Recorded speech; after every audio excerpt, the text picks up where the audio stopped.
One of the first places we're likely to discover in the Commonwealth is Walden Pond. Following the road just a short trek south of Sanctuary, the Red Rocket Truck Stop, and Concord lies Walden Pond. What at first seems like an uninteresting little pond devoid of life and anything worth talking about turns out to be a very interesting location indeed. When arriving from the north, we see that the pond has shrunken over the years. There is cracked, dry mud on the shore, telling us that in other times this pond was much larger. We also find a rowboat in the water, and I heard the rattle of bones nearby, but it took me a while to find the owner of this boat. I finally found the body completely embedded in the mud, with only his legs and one hand sticking out of it. There's a tiny island in the middle of the lake. If you really don't want to get wet, the best way to get there, if you don't have a jetpack, is to walk across the two fallen logs that connect the shore to the island. There's not much here. The island is cracked, telling us that it was submerged at one point, but it has seen the light of day for quite some time, long enough for detritus, tires, boxes, and even toys to accumulate on top of it. We even find a still inflated kickball next to a refrigerator. Continuing along the western shore of the lake, going south, we find an overturned sign. I wanted to read it, so I picked it up and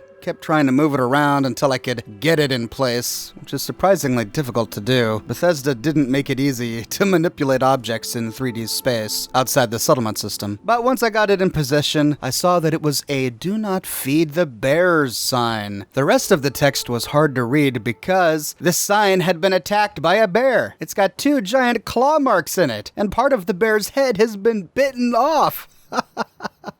Okay, well, I guess the sign is here for a reason. Even 200 years later, we need to be wary of Yaogwai. Continuing along, we walk over a water pipe, which we'll explore in a little bit, to find a teeny tiny little cabin on the top of a hill. Next to this cabin is a speaker box labeled Automated Tour. Hello, and welcome to Walden Pond. You are now standing in front of the cabin inhabited by transcendentalist writer and philosopher Henry David Thoreau, starting in the summer of 1845.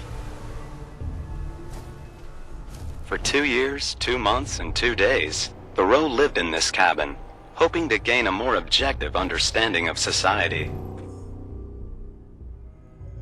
This experiment was influenced by Thoreau's interest in transcendentalist philosophy, which believed that people were at their best when truly self-reliant. By living off the land with few material possessions, Thoreau proved it skeptical to think that any outward improvement of life could bring inner peace and contentment. For more information, please visit the gift shop and purchase one of the many books on transcendentalism. Also available, t-shirts, coffee mugs, toys, and many other items to commemorate your trip. Thank you for visiting Walden Pond, sponsored by General Atomics, maker of the Mr. Handy robotic assistant. The great irony of this automated tour is the very end when they direct you to the gift shop, because Thoreau was all about living plainly and simply and not spending money on unnecessary things. When he spent 2 years at this cabin at Walden Pond, he did his best to live as simply as possible, even going so far as to patch his own clothes when they wore out instead of buying new ones. So he would probably turn in his grave to find that a gift shop had been erected right next to his cabin where people could buy souvenirs. Not that I think there's anything wrong with that, yay capitalism, but poor old Thoreau would probably have a problem. Thoreau was a real-life character. This cabin really existed, and it's based on a real event. The reason I think this lake was even included in the game is because Thoreau wrote a book about his experiences here called Walden, Life in the Woods. At the time, this lake was in the middle of the woods on some land owned by writer Ralph Waldo Emerson. Thoreau was a friend of the guy, and Emerson said, "Hey, you can stay on my land for a while," to reflect upon transcendentalism. Transcendentalism was a philosophical movement from the 1820s and 30s that professed at its core a belief that people were innately good. A person is born good, and it's society and institutions that corrupt the purity of the individual over time. It's a movement that believed that if people were self-reliant and independent, they were at their best. The true goodness of a human would come out. Because of this, they emphasized subjective intuition rather than objective empiricism. That is, instead of believing things because other people have done research and have proven it to be true, you rely instead on your intuition, which you feel to be true. Transcendentalists believe that people are capable of generating completely original insights, even if they ignore the philosophy, research, findings, and science developed by people from the past. The cabin is long gone. Even as early as 1908, there was nothing but a cairn erected where the cabin once stood. And during Thoreau's life, his own book, Walden, received a tepid response. It didn't become an American classic until much later. But after his death, it did become an American classic, and the original site of the cabin has been marked out by pillars. The cabin was then faithfully reconstructed nearby, and we can see that it looks very similar to the one that we find in Fallout 4. Bethesda did a great job of reconstructing this cabin for us to explore in Fallout 4. Thoreau was an early thinker in transcendentalism, and for me, he's a complex guy. On one hand, a lot of what he believed I passionately agree with, and yet on the other hand, some of what he believed I think is silly. He's an interesting character to read up on, but he was not short of critics during his life and after. Notably, Edgar Allan Poe was a big critic of transcendentalism, writing no less than 2 pieces criticizing transcendentalism as being silly, unreasonable, and impractical. Edgar Allan Poe once wrote a story called Never Bet the Devil Your Head, in which he labeled the followers of transcendentalism Frog Pondians, which is a reference to none other than the Boston Common. That's right, the same Boston Common that we get to explore in the game. That's because the Boston Common has a small pond called Frog Pond. Edgar Allan Poe, through his narrator in that book, criticized followers of transcendentalism, saying that they lapse into mysticism for mysticism's sake, and ultimately calling it a disease. In his other work criticizing transcendentalism, called The Philosophy of Composition, he criticized the way transcendentalists write, saying that they write with an excess of suggested meaning, which turns into prose, and only that of the flattest kind, the so-called poetry of the so-called transcendentalists. This was evident in Thoreau's own writing, which is really hard for people to read even today. One reviewer of Walden, Thoreau's greatest work, Ken Kiefer, described it as having an older prose filled with allegorical metaphors, long and complex paragraphs and sentences, allusions, understatement, hyperbole, personification, irony, satire, and oxymorons, saying that Thoreau can sometimes shift from a scientific to a transcendental point of view mid-sentence, and also that his logic is based on a completely different understanding of life, quite contrary to what most people would call common sense. This, however, wasn't due to a defect in Thoreau's writing ability. It was done with purpose. He knew exactly how he was writing, and he often pokes at the reader using sarcasm, paradoxes, and double entendres, teasing the reader the entire time. There's even a video game called Walden a Game, where you can relive Thoreau's experiences at his cabin at Walden Pond. They reconstruct the pond as it looked during Thoreau's day. The game is what you'd expect. You repair the shack and you live simply in your little shack.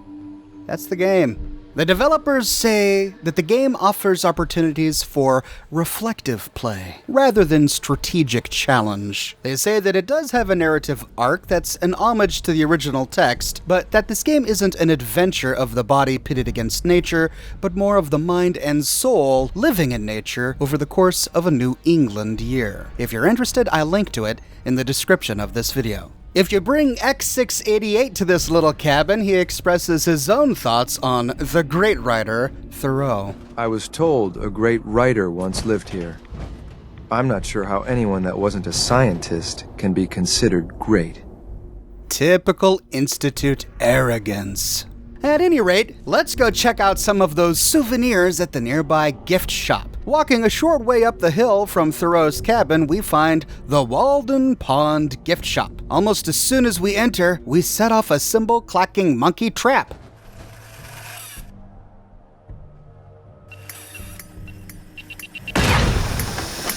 I should have walked around first. Of course, these doggone cymbal-clacking monkeys were attached to makeshift bombs in the gift shop, but at least I was wearing my power armor. The proprietors of this gift shop knew fully well why people would even be coming to Walden Pond to begin with. On display is a model of Thoreau's cabin, which presumably you could have bought. This, of course, reminds me of Fallout 3, but unlike the model home we find at the minefield in Fallout 3, this one is not a container. We can't open it. There is minor loot in here, a fishing pole, some booze, toys, and stuff like that. Jumping on top of the roof, we find a big box filled with dog food, and off in the distance I found another one of those "Do not feed the bears" signs. This one, however, was fully intact. The bears hadn't gotten to this one. And since this one is more or less intact, we can actually read the text. It says, "Hey kids, do not feed the bears. Be sure Dad keeps the car window rolled up."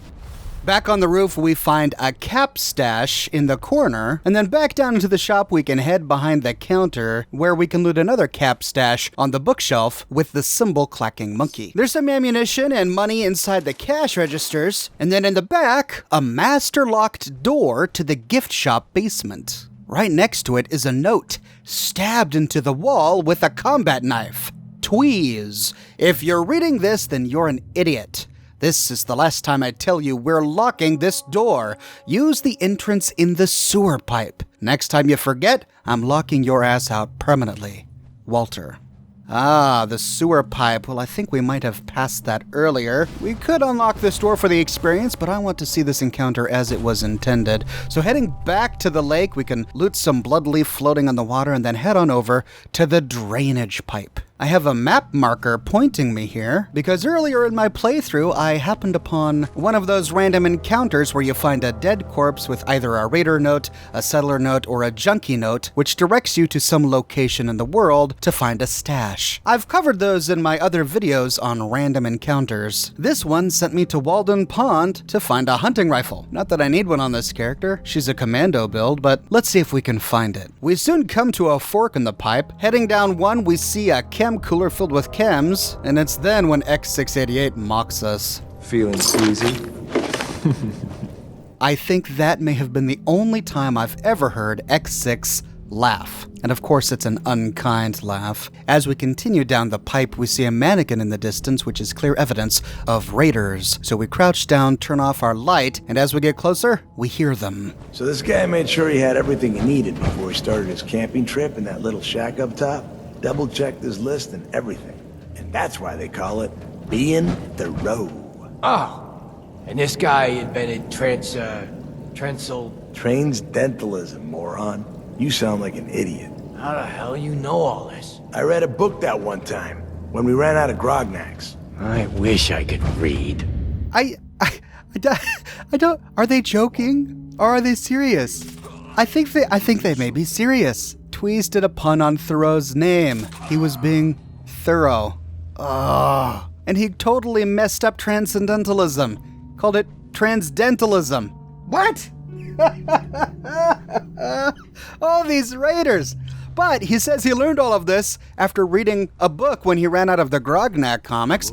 He must have read Walden, the very book that Thoreau authored that made him a literary giant. So we've got this raider reading Walden, written in the 19th century, which is notoriously difficult to read, about transcendentalism, written by a man who stayed at Walden Pond nearly 400 years ago. This has got to be one of the most well-read and possibly intelligent raiders that we've met, which isn't saying much for raiders. Too bad we had to kill him. After killing him and looting the place, I found a short hunting rifle, but looting it didn't update my quest log, so we must be here for another one. Over in the corner on one of the barrels is a copy of Tales of a Junktown Jerky Vendor. Why I Sold My Mother. Permanently gain better prices when buying from a vendor. And it's here that I saw my compass marker start to move.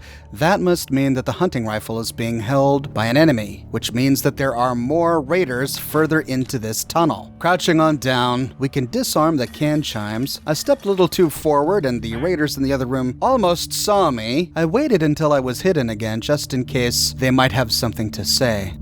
Nothing there now. What do you think? I don't know. Jumping in shadows. Yeah, you're probably right. Gotta cut down on the jet, I guess. Now don't start talking crazy! Nope, typical raider dialogue. So, sneaking around the corner, I wait until they're perfectly lined up to conserve ammo.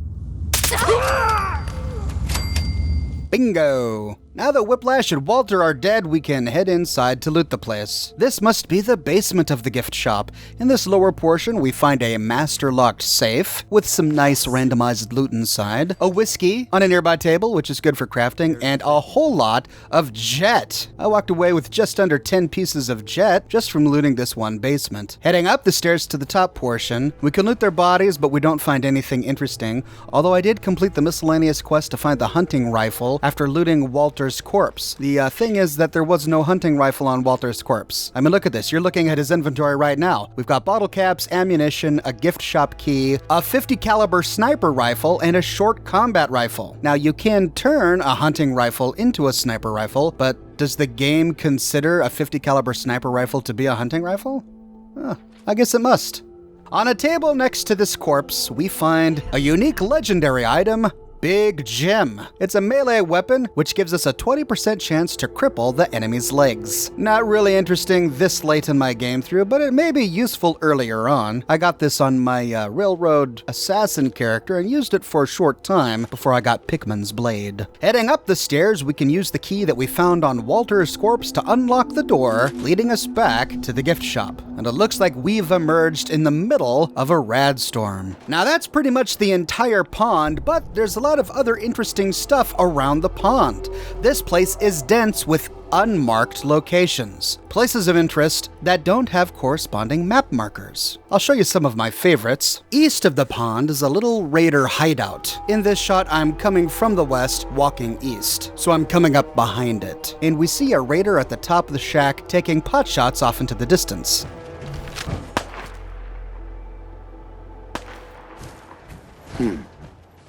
End of the line! After we kill him, we can jump down to kill a mongrel.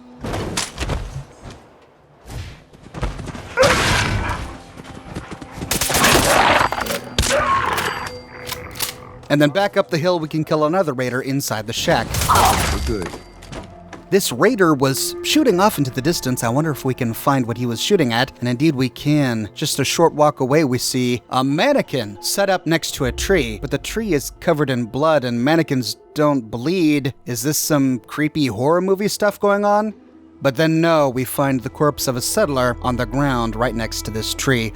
The raiders had been kidnapping settlers, sticking them up against trees, and then using them for target practice. Strangely enough, this settler had 2 heads. Must be a dismemberment glitch.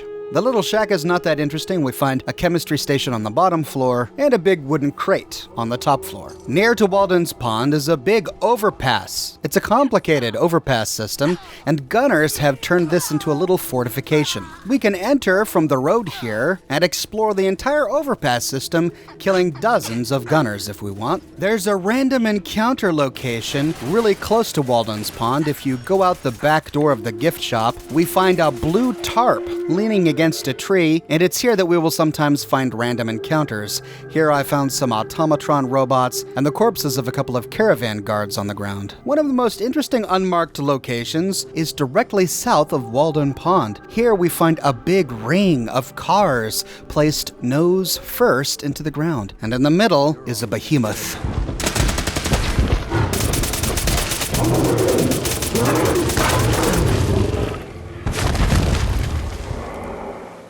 It's such a strange erection, almost as if someone had tried to recreate Stonehenge using pre-war Corvega cars. We'll find 2 erected as supports, nose down, and then 1 laying across them. Who could have made this? It must have been the behemoth. The behemoth is the only one strong enough to have lifted these cars. There's no working pre-war cranes, which means that the behemoth, even in its advanced state of mutation due to FEV, must be intelligent enough to try and design shelter for itself. This behemoth tried to make a Stonehenge-like home out of cars. I kind of feel bad for killing him now. Heading southwest of Walden Pond, we come upon a shack on a hilltop, but what's interesting about this is the graveyard nearby. But it's a tiny graveyard. We find 4 graves, and they're extremely small. Are these the graves of children? we can head on over to the nearby shack where we find a big corral with a bunch of cats inside. Heading inside the corral, we can turn off the radio and we notice a cat bowl on the ground, big cat paintings on the walls. And back outside, we can duck into the doghouse where we find human bones, left hand bones, and a femur right next to another cat bowl. The owner of this shack is an unnamed trader with generic trader dialogue, but he does work as a vendor. We can check out his inventory. And he's got typical stuff, about 300 caps, ammunition, weapons, but when we get to the aid section, he sells cat meat. What? And then it starts to make sense. This trader is corralling and possibly breeding cats for human consumption. He's probably so hungry that he's willing to eat cat meat. After slaughtering and butchering the cats, he buries their bodies in this teeny tiny little cat graveyard right next to the shack. He consumes what he needs to survive, and then he sells the rest.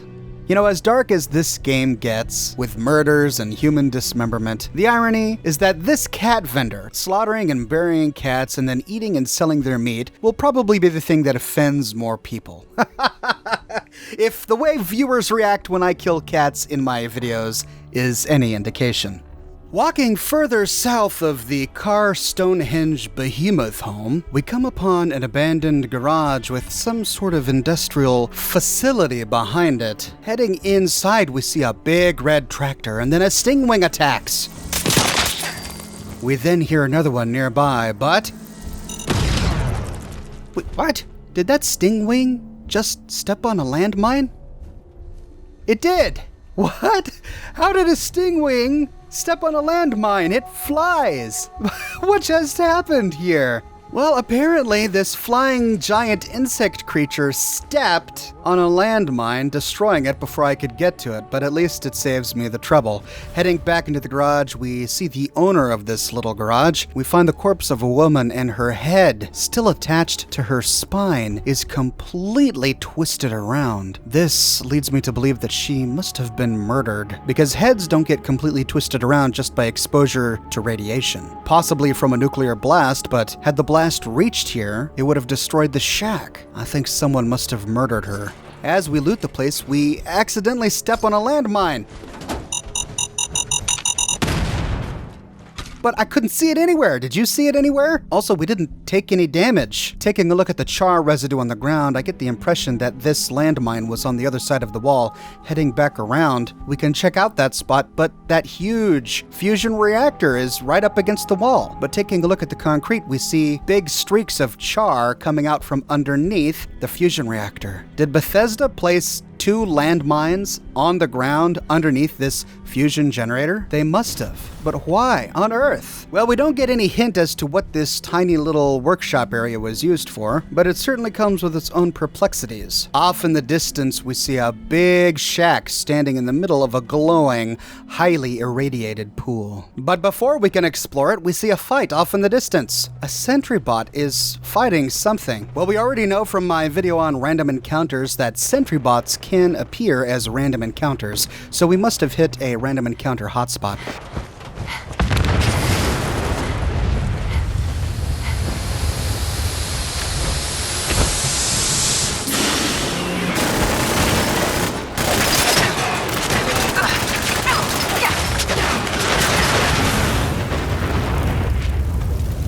But what was the sentry bot fighting? It took a while, but I eventually found a pack raider walking around the town, and there was only one left. Typically, these will spawn in groups of 3 or 4. So it looks like the sentry bot took out 2 or 3 of the raiders before I arrived and finished it off. On our way back up to the shack on top of the nuclear pile, we pass by a Cholette propane fuel shack. I'm really interested about this shack simply because it tells us a little bit more about some of the pre-war companies in the Fallout universe. Looks like propane was distributed by a company called Cholette. There's not much in this shack. There's a Nuka-Cola machine with a whole bunch of Nuka-Cola inside and a cash register that you can loot. There's a sleeping bag on the ground for survival players, but bear in mind that there's a scripted event tied to the cash register. Once you loot the cash register, a raider and his dog will appear on the hillside behind the propane station and attack you.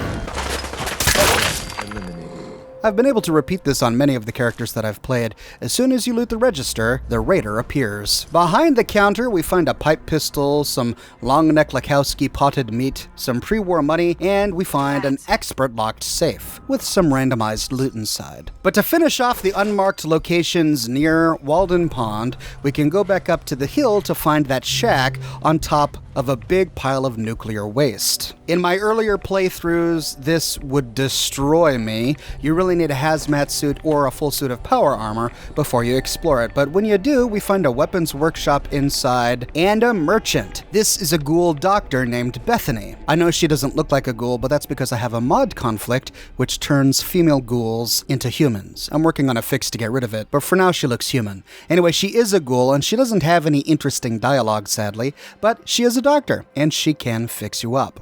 I guess this is a ghoul who just decided to come to terms with her own fate and embrace the fact that she's immortal, immune to radiation, and ugly as heck. Fine. And that, ladies and gentlemen, is the full story of Walden Pond, Henry Thoreau, and some of the more interesting unmarked locations around Walden Pond. Both Obsidian and Bethesda seem to have a fascination with Edgar Allan Poe. We find references to the guy all over the place, even here in Walden Pond. One of the greatest critics of Thoreau and his world philosophy was Edgar Allan Poe. We seem to always find our way back to the dark poet. What are your thoughts on Walden Pond?